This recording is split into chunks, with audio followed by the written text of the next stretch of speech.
The hook. The youngest one, maybe 17, kept the Glock steady while his crew flanked Arnold's shopping cart. Professional spacing. They'd done this before. Empty your pockets, old man. The kid's voice cracked on the last word. Everything you got. Arnold sat motionless on the concrete seawall, watching the Pacific crash against the pylons below. The other beachgoers had melted away the moment they spotted colors. Smart. The boardwalk stretched empty now except for distant joggers who wouldn't look this direction. You deaf? The second one, stockier, kicked sand toward Arnold's feet. My boy's talking to you. Arnold's fingers found the hidden zipper in his coat lining. $47. Enough for 3 days of food if he was careful. He pulled out the crumpled bills and set them beside him on the concrete. The third gang member, older, maybe 25 with teardrop tattoos, was already rifling through the shopping cart, throwing Arnold's possessions onto the sand, sleeping bag, camping stove, the photo he kept wrapped in plastic. That it? Teardrop held up the money, counting. $47? That's fucking insulting. Probably got more stashed somewhere. The stocky one grabbed Arnold's shoulder, fingers digging into muscle that had gone soft from too many nights on cold concrete. Where's the rest? Arnold looked up at him, really looked. Saw himself reflected in the kid's eyes, gray-bearded, hollow-cheeked, invisible. Just another broken veteran the city pretended didn't exist. That's all I have, Arnold said. His voice came out rust and gravel from disuse. He speaks. The youngest one smiled, showing gold teeth. Good. Now tell us where you really keep your money. A jogger passed 50 yards away, earbuds in, eyes forward. The few people still on the beach were giving them wide berth. Venice locals knew the rules. Don't see, don't get involved, don't become a statistic. Arnold glanced at his scattered possessions. The photo lay face down in the sand, plastic wrapper torn. His nephew Danny's graduation picture, the last one taken before everything went wrong. I told you, Arnold said. That's all there is. Teardrop laughed. You think we're stupid? Nobody lives on the beach without a stash. Check his shoes. The stocky one reached down to grab Arnold's foot. Arnold's hand moved. 15 years of careful invisibility, of swallowing pride and bending his back and shuffling away from trouble. All of it evaporated in the space between one heartbeat and the next. His fingers closed around the stocky kid's wrist and twisted. The snap echoed off the seawall. The scream came a second later. Arnold was standing before the kid hit the ground, muscle memory flooding back like riding a bicycle made of bone and sinew. The youngest one swung the Glock toward him, but Arnold was already inside his reach, one hand controlling the weapon while the other drove upward into the kid's solar plexus. The gun clattered across concrete. Teardrop charged, pulling a knife from his waistband. Arnold sidestepped, caught his arm, and used the kid's momentum to slam him face first into the seawall. The knife joined the gun in a growing collection of abandoned weapons. 4 minutes. That's what the witnesses would tell the police later. 4 minutes from the first broken wrist to the moment Arnold walked away. The stocky one was unconscious, his arm bent at an angle that would require surgery. Teardrop was breathing but wouldn't be pretty anymore. The youngest sat against the seawall, clutching his ribs, staring at Arnold like he'd watched a corpse climb out of its grave. You don't know me, Arnold said, his voice carrying the authority of someone used to being obeyed. You never saw me. You tried to rob the wrong tourist and he had friends. The kid nodded frantically. Arnold gathered his scattered possessions, stuffing them back into the shopping cart. The photo was sandy but intact. Danny's 17-year-old face smiled up at him from behind cracked plastic. He should run, disappear into the maze of Venice alleys and emerge somewhere else with a different name, different story. That's what the old Arnold would have done. What Ghost had been doing for 5,847 days. Instead, he pushed his cart toward the encampment of tents and tarps where the hardcore homeless gathered after dark, where Sally would be starting dinner on her illegal camp stove, and where Marcus would be strumming his guitar for anyone willing to listen. Behind him, sirens began to wail. Arnold had been invisible for 15 years, but invisibility was a luxury that required everyone to look away. The moment you made them look, really look, the game was over. His phone would ring tomorrow. Not the Obama phone he used for calling shelters, but the other one. the one wrapped in plastic and buried in a coffee can beneath the Santa Monica Pier, the one that had been silent for 5,847 days. The game was over, and Arnold Kellerman was visible again. What you just witnessed was the night everything changed for Arnold, and tomorrow you'll discover who was watching from the shadows when those sirens started wailing. If you're following this story, hit that subscribe button because Chapter 2 introduces someone who's been hunting ghosts for longer than anyone realizes. Introduction. The encampment appeared through the evening haze like a village forgotten by time. A dozen tents and improvised shelters clustered in the shadow of the abandoned lifeguard station, their occupants invisible to the joggers and dog walkers who used the beach paths 50 yards away. The city pretended this place didn't exist, and its residents had learned to return the favor. Arnold pushed his shopping cart through the sand, the squeaking wheel announcing his arrival. The photo of Danny rode in the cart's child seat now, propped against a bag of canned goods, the nephew who'd trusted him, who'd died because of him, who smiled up at the darkening sky like nothing had ever gone wrong. "Ghost!" Sally's voice carried from the center of the camp. "About time you showed up. I was starting to worry." She emerged from behind a blue tarp stretched between two shopping carts, wiping her hands on a dish towel that had seen better decades. Sally Martinez, former ER nurse, current keeper of the camp's moral compass, had the kind of weathered beauty that spoke of hard choices and harder consequences. Gray streaked her black hair, and surgical scars traced her forearms like a road map of old pain. "Smells good," Arnold said, though his stomach was still twisted from the adrenaline crash. The familiar ritual of evening arrival, of being expected somewhere, helped steady his breathing. Beef stew from a can, but Marcus found some actual vegetables behind that organic place on Abbott Kinney. Sally studied Arnold's face with nurse's eyes. "You look rattled. Something happen?" Before he could answer, Marcus looked up from his guitar. The former studio musician had fingers that could still find magic in 6 strings, even if the rest of him was held together by prescription bottles and sheer stubbornness. "Hey, Ghost, thought I heard sirens earlier. Down by the pier." Arnold's chest tightened. These people, this broken family of the forgotten, had become his anchor over the past 3 years. Sally with her healing hands and fierce protectiveness. Marcus with his music that made the nights bearable. Tommy, the Gulf War veteran who screamed in his sleep but never complained during the day. Elena, barely 19 and 8 months pregnant, who'd shown up last winter with nothing but a backpack and more bruises than explanations. They were what he'd built from the wreckage of his old life. His chance at something clean. "Just kids being kids," Arnold said, hating the lie even as it left his lips. Sally's expression said she didn't buy it, but she didn't press. That was the unspoken rule of the beach. Everyone's story stayed their own until they decided otherwise. Instead, she ladled stew into a dented metal bowl and handed it to him. The first spoonful burned his tongue, but the warmth spread through his chest like absolution. Around him, the camp's evening routine unfolded with practiced efficiency. Tommy emerged from his tent, checking the perimeter with military precision. Elena settled beside the camp stove, one hand resting on her swollen belly. Marcus picked out a gentle melody that mixed with the sound of distant waves. This was what normal felt like, what safety felt like. "Baby's been kicking all day," Elena said, shifting to find comfort on the camp chair someone had rescued from a dumpster. "Feel." She reached for Arnold's hand, guiding it to her stomach. Under his palm, the baby moved, a flutter of life that made his throat tighten. For a moment, he was back in Chicago, feeling his sister's belly when she was pregnant with Danny. The same sense of wonder, of something innocent and untouchable. "Strong one," Arnold murmured. "Takes after his mama," Elena smiled. "Stubborn." Marcus transitioned into the weight, his voice rough but true. Sally hummed along while she cleaned the camp stove. Tommy settled into his evening watch, eyes scanning the darkness beyond their small circle of light. This was family, Arnold realized. Broken and discarded and stitched together from society's leftovers, but family nonetheless.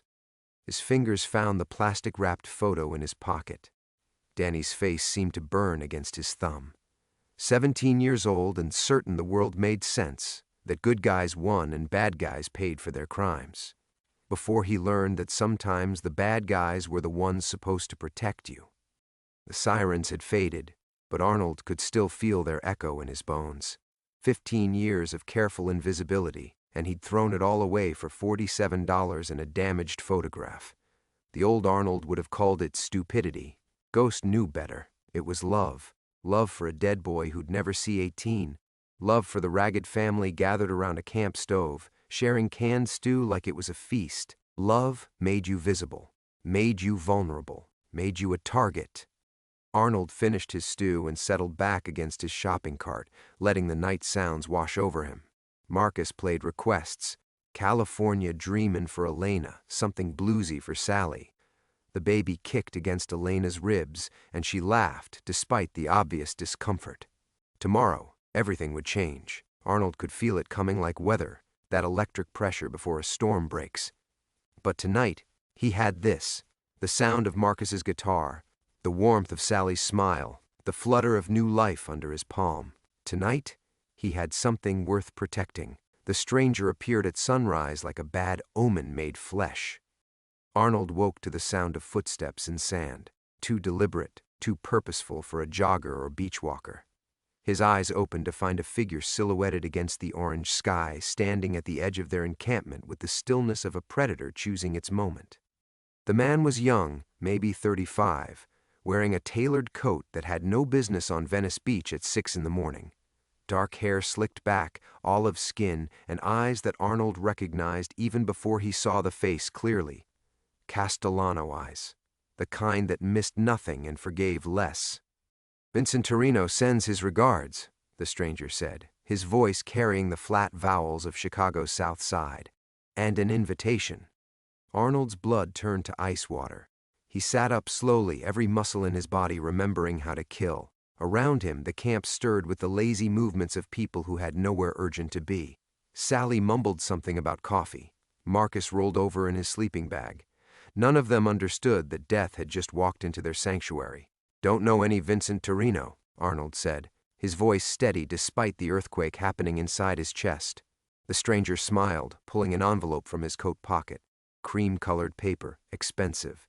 Arnold's real name written across the front in block letters: Arnold Kellerman. He figured you might say that. Memory gets foggy after 15 years of playing vagrant, doesn't it? The man set the envelope on a piece of driftwood between them.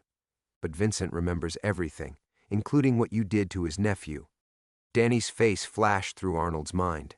Not the graduation photo in his pocket, but the last time he'd seen his nephew alive. Bloodied and defiant in that warehouse, spitting accusations while the crew voted on his fate. Arnold had begged, had offered to take the boy's place, had promised anything if they'd let Danny live. Vincent Torino hadn't even looked up from his newspaper. "You're confused," Arnold said. "Got the wrong guy." Arnold Kellerman, born March 15, 1965. Former enforcer for the Torino organization, disappeared December 12, 2008. Same night his nephew Daniel Kellerman was executed for talking to the FBI. The stranger's smile widened.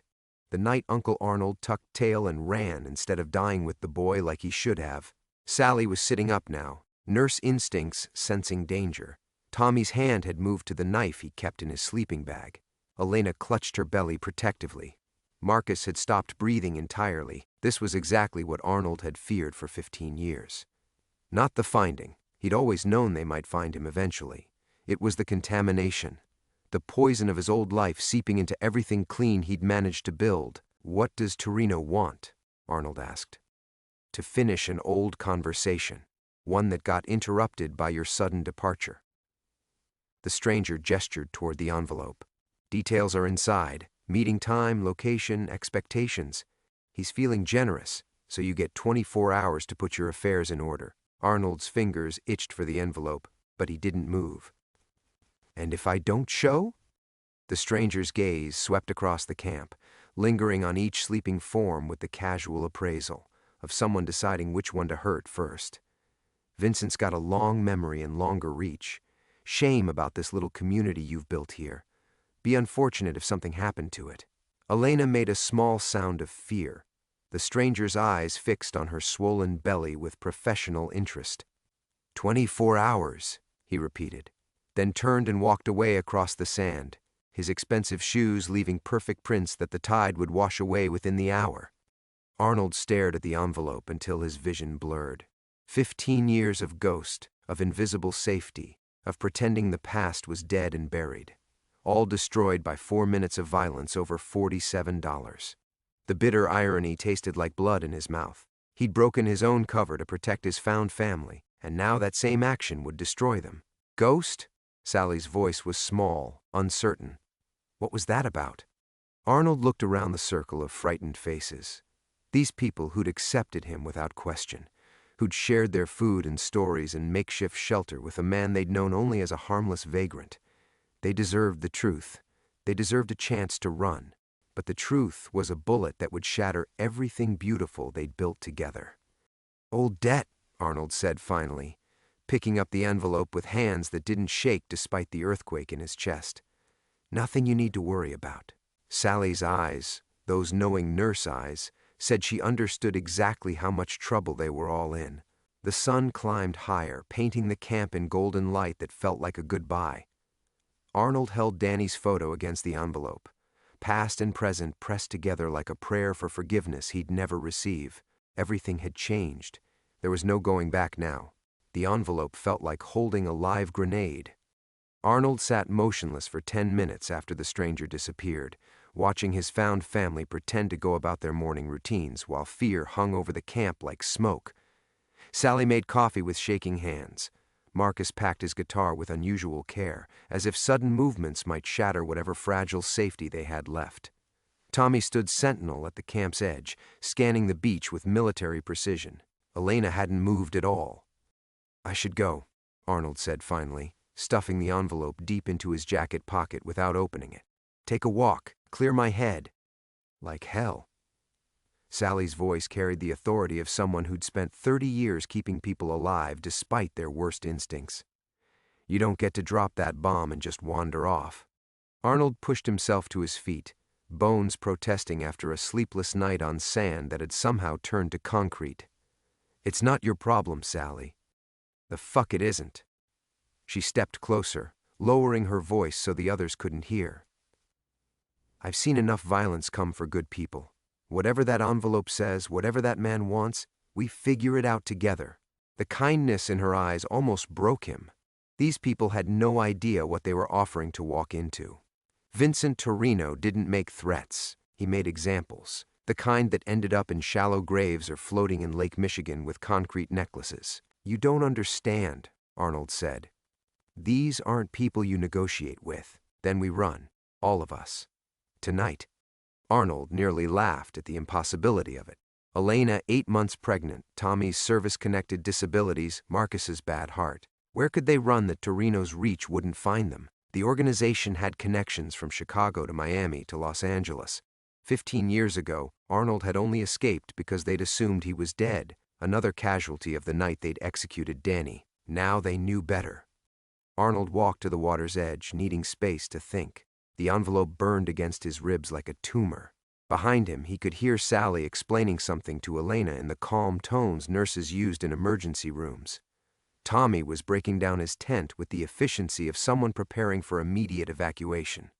They trusted him to fix this, to make the danger go away with the same steady competence he'd shown in smaller crises, mediating disputes, finding medical care for Elena, talking Marcus through his worst episodes. They had no idea their protector was actually the source of the threat.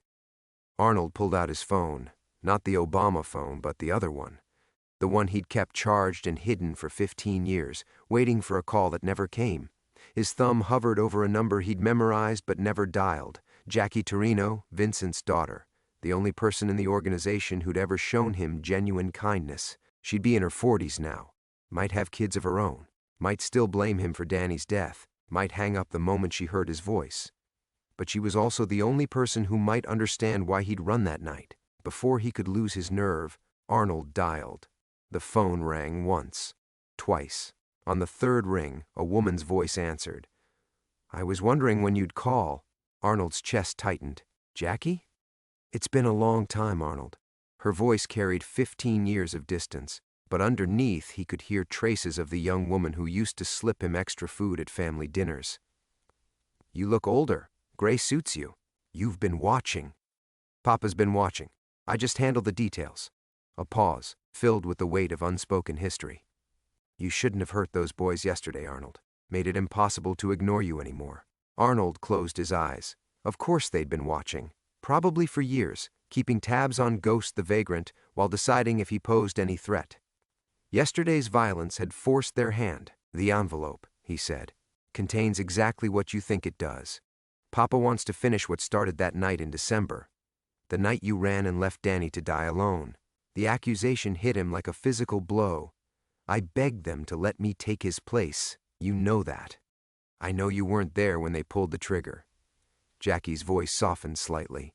I also know you tried to warn him. Danny told us before it was over. Arnold's vision blurred. Danny had named him as the Leak. The boy he'd died trying to protect had sealed his fate with a misplaced confession. He loved you, Jackie continued. Even at the end, kept saying Uncle Arnold would come for him, would fix everything like he always did. The words shattered something inside Arnold's chest. For 15 years, he'd carried the guilt of abandoning his nephew. Now he learned Danny had died believing in him, waiting for a rescue that never came. 24 hours, Arnold said. 24 hours, Jackie confirmed. Come alone, Arnold, please. Don't make this harder than it has to be. The line went dead. Arnold stared at the ocean, watching waves erase the evidence of morning joggers and dog walkers.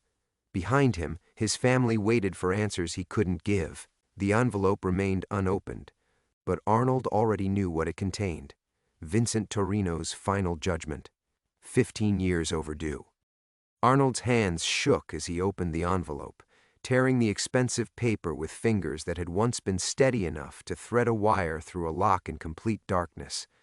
The contents spilled onto the sand like scattered bones, a single photograph, a handwritten note, and a key. The photograph hit him first. Not Danny at 17, but Danny now, alive. 32 years old with their father's jaw and their mother's eyes, standing outside what looked like a federal building. The timestamp showed last month. Arnold's legs gave out. He collapsed onto the wet sand, the impossible image burning his retinas. Danny, alive. The boy he'd mourned for 15 years, the guilt that had eaten him hollow from the inside, the reason he'd chosen invisibility over everything, alive. The note was in Vincent's spidery handwriting. You always were too quick to assume the worst, Arnold. The boy didn't die that night. He disappeared into federal protection after giving them everything. Names, locations, financial records. Everything we built, gone because you taught him to have a conscience. He's been looking for you almost as long as we have. Family reunion tomorrow, 8 p.m. Torino's restaurant back room. Come alone, or we start with the pregnant girl. Arnold read it 3 times before the words penetrated the roaring in his skull. Danny alive meant everything Arnold believed about that night was wrong.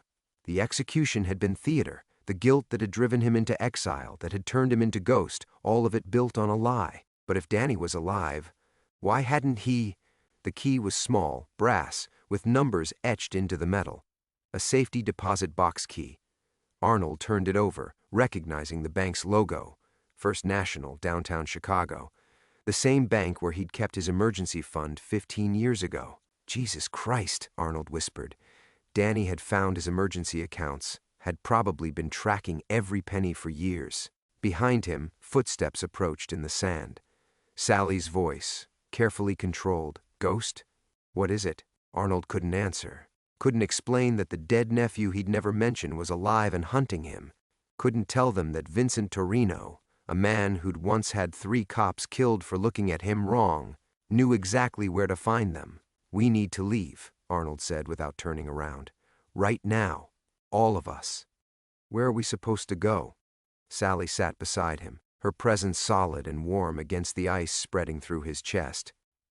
Elena can barely walk to the bathroom. Marcus needs his medications. Tommy. I know. Arnold crumpled the photograph, then immediately smoothed it out again. Danny's face stared back at him, older but unmistakably alive. I know we can't run. That's the point. Sally studied the photograph over his shoulder. Arnold felt her sharp intake of breath. He looks like you, around the eyes, my nephew. The words felt like swallowing glass. I thought he was dead. But he's not. No, he's not. Arnold folded the photograph carefully, placing it next to the one in his wallet. Past and present, guilt and revelation. And he wants to kill me. The admission hung between them like poison. Sally didn't flinch, didn't pull away. Instead, she placed her hand over his, covering the key with steady fingers. Why? Arnold stared at the waves, watching them devour the shoreline grain by grain. How could he explain 15 years of lies? How the teenager he'd tried to save had grown into a federal witness? How his own crew had decided the boy's blood was the price of Arnold's betrayal?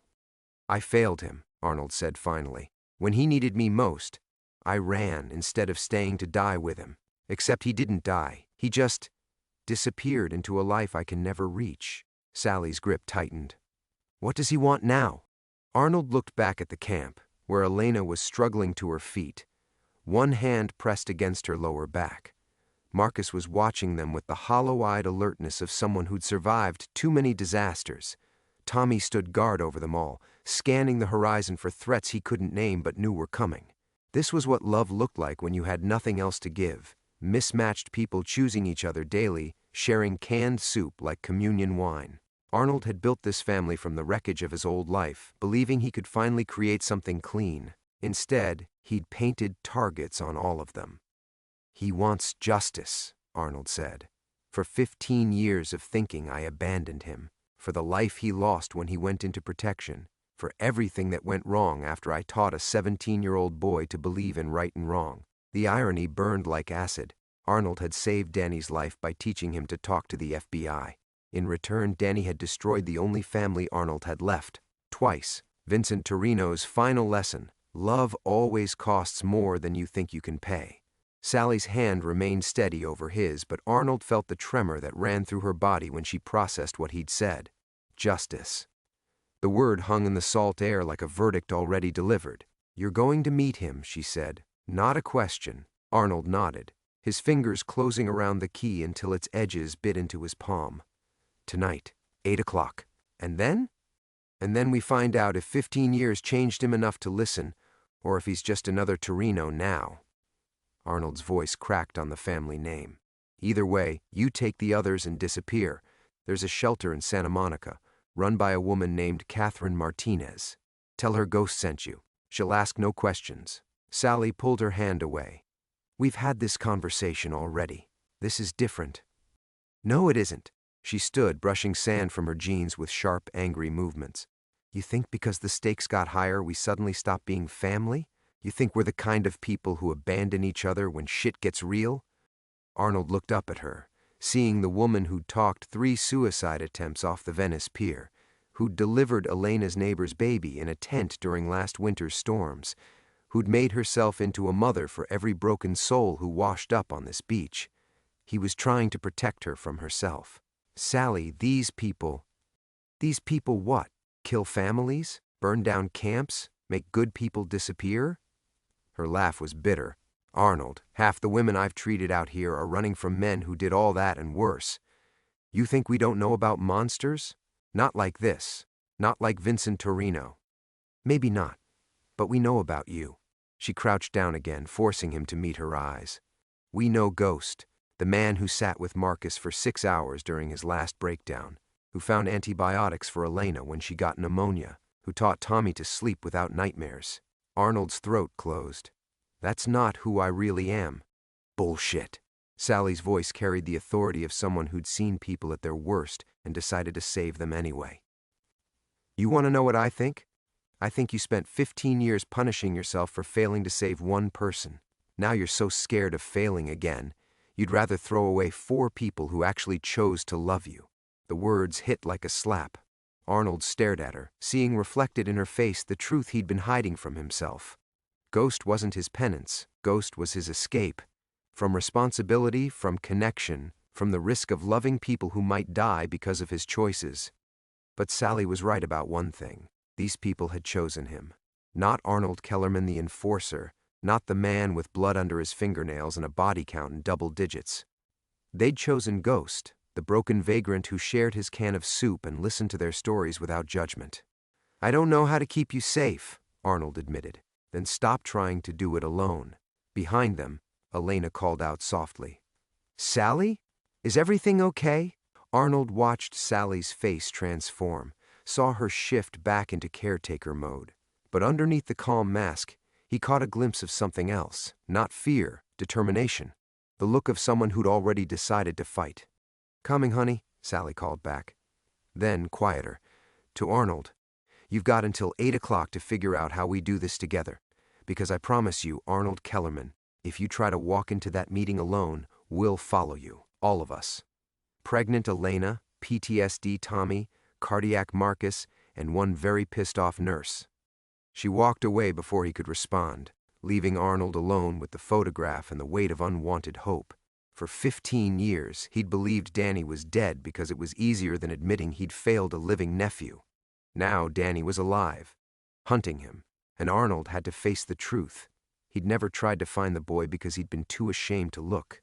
But Sally was right about something else. He wasn't Ghost the Vagrant anymore. He was Arnold Kellerman, and Arnold had always been someone who protected his family, even when it cost him everything. He pulled out both photographs, Danny at 17, Danny at 32, same eyes, same stubborn jaw, but 15 years of federal protection had hardened something in his nephew's face, made him look like a Torino. Arnold's phone buzzed with a text from an unknown number. Uncle Arnold.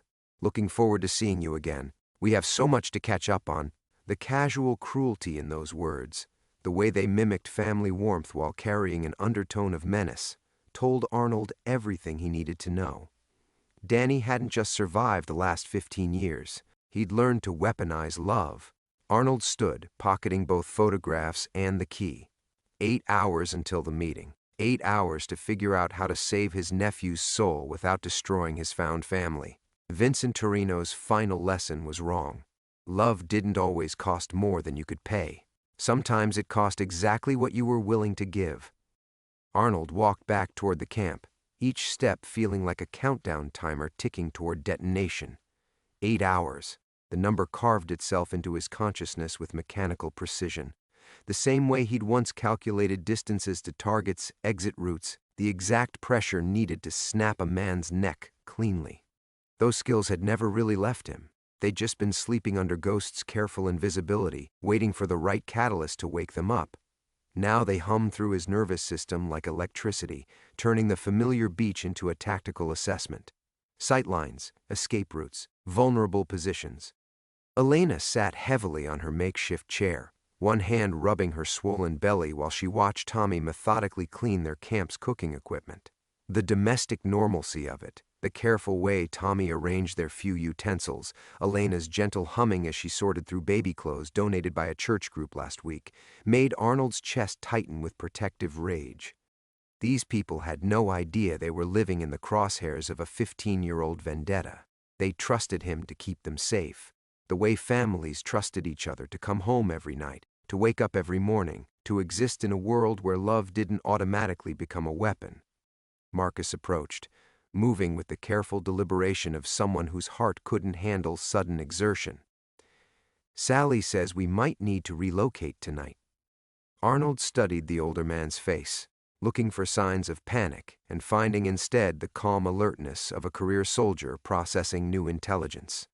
Marcus had done 3 tours in Vietnam before the service decided his cardiac issues made him a liability. He understood tactical situations, even if he didn't know the specifics. That's right, Arnold said. How quickly can everyone be ready to move? Elena needs help packing. Her ankles are swelling worse today. Marcus lowered his voice. Tommy's been asking questions about the men who approached you yesterday. He's picking up on the tension. Arnold nodded. Tommy's PTSD made him hypervigilant to potential threats, but it also meant he'd be the first to crack if the stress level kept climbing. The irony wasn't lost on Arnold. He'd spent 2 years learning to manage Tommy's triggers, never realizing he was the biggest trigger of all. Keep him focused on practical tasks, Arnold said. Packing, organizing supplies. Give him something concrete to control. Marcus's eyes narrowed slightly. This isn't just about relocating, is it? Before Arnold could answer, his phone buzzed again. Another text from the same number saw the photos of your new family. Elena's due date is next month, right? I remember how much you always loved babies. Arnold's blood turned to ice water. Danny wasn't just hunting him. He was studying them, learning their routines, their vulnerabilities, their weak points. The casual mention of Elena's pregnancy wasn't coincidence, it was a promise. Hurt me, and I'll hurt them worse. Arnold? Marcus's voice seemed to come from very far away. You look like you're about to collapse. Arnold forced himself to breathe, to push down the surge of protective fury that wanted to turn him back into the man who'd once broken both of Vincent Torino's nephew's arms for threatening a waitress Arnold liked. That man had been effective, but he'd also been exactly what Danny expected him to be. Exactly what 15 years of federal protection had probably taught Danny to hate. I need to ask you something, Arnold said. All of you. And I need honest answers. Marcus nodded, then called the others over with a gesture. Sally emerged from Elena's tent, her face grim but determined. Tommy left his cleaning and joined them, his movements sharp with barely controlled energy. Elena struggled to her feet, accepting Tommy's offered arm with grateful exhaustion. Arnold looked at each of them, his found family, his redemption, his proof that love didn't always destroy everything it touched. In 8 hours, he would walk into a room with people who measured affection in blood spilled and loyalty in bodies buried. He needed to know if his family understood what they were choosing. 15 years ago, I was involved with dangerous people, people who hurt others for a living. The words felt like swallowing broken glass, but he forced them out. I left that life, but someone from my past wants to finish what started back then. If you stay with me, you could all die. If you leave tonight, you'll probably live through this. Elena spoke first, her voice steady despite the exhaustion in her eyes. Will you live through it if we leave? Arnold's throat closed. The question he'd been avoiding, laid bare by a woman who was probably younger than Danny, but infinitely wiser about the cost of love. I don't know, he said. Then we stay, Elena said simply. Family doesn't abandon family, even when it's dangerous, especially when it's dangerous. The others nodded, their faces reflecting Elena's quiet certainty. Arnold felt something break open in his chest, not the brittle crack of old guilt, but the warm flood of belonging he'd thought he'd lost forever. 8 hours until Danny. 8 hours to prove that 15 years of ghost had changed him into someone worth saving. 8 hours to teach his nephew that love could be stronger than vengeance, if you were brave enough to let it. Climax. The warehouse smelled like rust and old fear. Arnold stood in the doorway of Torino's restaurant's back room, taking in the familiar tableau, Vincent Torino at the head of a scarred wooden table, flanked by 2 men whose faces Arnold recognized from 15 years ago. Older now, grayer, but still carrying themselves like predators who'd never learned to doubt their own teeth. And there, in the chair facing the door, sat Danny. Not the 17-year-old boy from Arnold's nightmares, but a man of 32 whose face had hardened into something that looked disturbingly like Vincent's. Same cold calculation behind the eyes, same way of sitting perfectly still while radiating menace. The federal witness protection program had kept Danny breathing, but it hadn't kept him from becoming exactly what Arnold had tried to save him from. Uncle Arnold. Danny's voice carried no warmth, just the flat precision of someone who'd practiced this conversation 1,000 times. You look older. You look alive. Arnold stepped into the room, letting the door close behind him. That's more than I expected. Vincent chuckled, a sound like grinding bone. Touching reunion. Though I have to say, Arnold, you've disappointed me. All these years and you never even tried to find him. The accusation hit its target. Arnold had spent 15 years mourning Danny while never once attempting to verify his death. Too guilty, too afraid, too wrapped up in his own self-imposed exile to consider that his nephew might need saving twice. I thought you were dead, Arnold said directly to Danny. They told me you'd been executed. They told you what you needed to hear. Danny leaned forward, his hands flat on the table. While you ran away to play homeless saint, I spent 2 years in a federal safe house, testifying against everyone we knew, everyone you introduced me to, everyone who treated me like family. The pain in Danny's voice was real, carved deep by 15 years of abandonment and betrayal. But underneath it, Arnold heard something else, the practiced cadence of someone who'd been rehearsing this grievance until it became gospel. You were 17, Arnold said. Talking to the FBI was the right choice. Was it? Danny's mask slipped, revealing the raw hurt beneath. Because of my testimony, 6 men died in prison. My girlfriend disappeared into witness protection somewhere I couldn't follow. I lost my name, my face, my entire fucking life.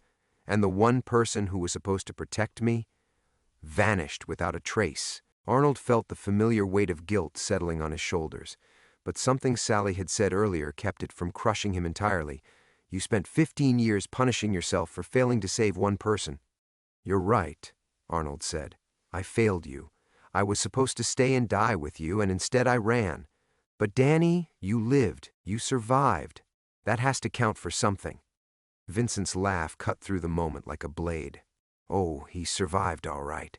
Spent years tracking down every lead, every whisper of ghost sightings. Federal marshals thought he was building a new life, but he was really building a case file. On you. Danny reached into his jacket, pulling out a thick manila folder. He spread its contents across the table. Photographs of Arnold at the beach camp, receipts from the corner store where he bought supplies, medical records from the free clinic where Sally worked, a complete dossier of Ghost's life, assembled with the methodical precision of someone who'd learned surveillance from federal agents. 3 years to find you, Danny said. Another 2 to understand what you'd become. Did you know there are 12 people on Venice Beach who consider you family? 12 people who'd probably die for a man they call Ghost. Arnold's blood turned cold. This is between us. No, it's not. Danny stood, his movement controlled but full of barely restrained violence. You taught me that family was everything, that loyalty mattered more than life. Then you abandoned me to save your own skin. Now I want you to feel what that cost. Vincent placed a restraining hand on Danny's arm. Easy, boy. We discussed this. But Arnold was watching his nephew's face, seeing not just rage but the desperate need for acknowledgement that had been festering for 15 years. Danny didn't want revenge. He wanted Arnold to admit that running away had been a choice, not a necessity. He wanted the guilt that had driven Arnold into exile to be named and claimed and finally paid for in blood. You want me to say I was a coward, Arnold said, that I chose my life over yours. Fine. I was terrified. When they said you were dead, I ran because I couldn't face the idea that I'd gotten you killed by teaching you to have a conscience. Danny's face twisted with satisfaction and pain. Finally, some fucking honesty. But here's what you don't understand, Arnold continued. Running away didn't save me. It destroyed me. For 15 years, I've carried your death like a cancer. Every good thing I tried to build turned to ash because I didn't deserve it. Ghost wasn't freedom. Ghost was penance. Penance, Danny repeated, testing the word like it might be another lie. You call living on the beach, playing saint to a bunch of addicts and runaways, penance? I call it trying to become someone you wouldn't be ashamed to know. Arnold took a step closer to the table, ignoring Vincent's men as they shifted in their chairs. Those people you're threatening? They saved me, Danny. Not the other way around. Elena taught me how to hope again. Marcus showed me what honor looks like without violence. Sally, his voice caught. Sally taught me that love doesn't always cost more than you can pay. Vincent stood abruptly, his patience clearly exhausted. Enough of this family therapy bullshit. The boy wants his pound of flesh, and you owe him 15 years' worth. We're here to settle accounts. But Arnold wasn't looking at Vincent anymore. He was watching Danny's hands, seeing the way his nephew's fingers trembled slightly against the table surface. Not from fear, from the effort of holding something back. The rage was real. The hurt was real. But underneath it all was the 17-year-old boy who'd once asked Arnold if doing the right thing was always supposed to feel like dying. What do you want from me? Arnold asked. You want me to grovel? To admit I was selfish and weak? Fine. I was. But Danny, look at me. Really look. Do I seem like a man who's been living consequence-free? Danny's eyes traveled over Arnold's weathered face, his threadbare clothes, the careful way he held himself like someone who'd learned not to take up too much space in the world. When he spoke again, his voice was quieter but somehow more dangerous. I want you to choose, Danny said, the way I never got to choose, them or me. Your new family or your real family. One of us walks away from this, the other doesn't. The ultimatum hung in the air like poison gas. Arnold felt something cold and familiar wake up in his chest. The part of him that had once calculated angles and distances and the exact amount of pressure needed to end a threat permanently. It would be so easy. Danny was within reach. Vincent's men were overconfident, and Arnold had 15 years of guilt-fueled rage to draw on. But Sally's voice echoed in his memory. "You think we don't know about monsters? We know about you." They knew Arnold Kellerman, the enforcer, the killer, the man who'd once broken both of Vincent Torino's nephew's arms for threatening a waitress he liked. But they'd chosen Ghost, the man who sat with Marcus during panic attacks, who Dee taught Elena to read, who'd shown Tommy that nightmares could be survived. "No," Arnold said simply. Vincent leaned forward. "No? No ultimatum, no choosing, no one dies tonight." Arnold pulled out his phone, showing Danny the screen. "You want to know what I've been doing for 15 years? Learning how to save people instead of destroying them. Starting with myself." On the phone's screen was a recording app, red light blinking. "Running for the last 20 minutes. Danny's face went pale. "You're recording this?" Vincent Torino discussing murder for hire with a federal witness who's supposed to be under protection. Arnold slipped the phone back into his pocket. "That's interesting leverage, don't you think?"